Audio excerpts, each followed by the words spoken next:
तर जय श्रीराम भावांनो, पाहत असता मित्रांनो, सकाळी उठलो मस्त आंघोळ बिंघोळ केली आणि म्हणलं आता चहा संग बिस्किट खावा.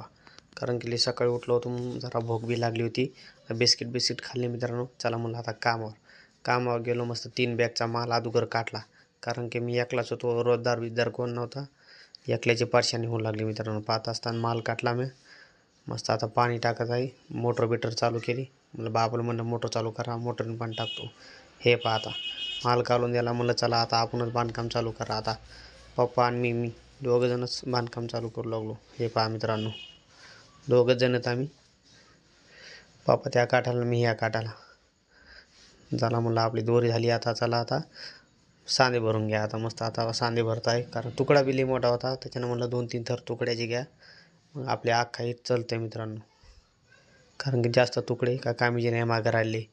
तेवढ्यात काय मित्रांनो, वारं बिरं एवढं चालू झालं, लयच भरपूर चालू झालं. या काठाची त्या काठ नुसतं चक्रीवादळ चालू होतं.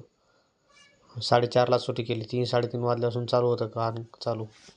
हे पहा वरून शेवरी ना, ती वरून शेवरी माझ्या गाडीवर पडता वाचली. हे पहा ह्या साईडला पहा मित्रांनो, शेवरी झाड खाली पडलं. बरंच झालं मी गाडी मागं नेऊन लावली, ना तर माझ्या गाडीच्यावर पडत होता आणि गाडी बरी फुटत होती. हे पहा मित्रांनो, आज फक्त एकच दांडा झाला 40 फुटाचा लंबा. हे पहा त्या काठापर्यंत 40 फुटाचा दंडा एक कंप्लीट झाला. मी एकलाच होतो माल काटायला, माल बनवायला, काही करायला. एकट्याच बेजार. हे पहा मित्रांनो, किती वार लागलं. मित्रांनो, नवीन असताना सबस्क्राईब करून घ्या. आजचा ब्लॉग इथे समाप्त करत आहे.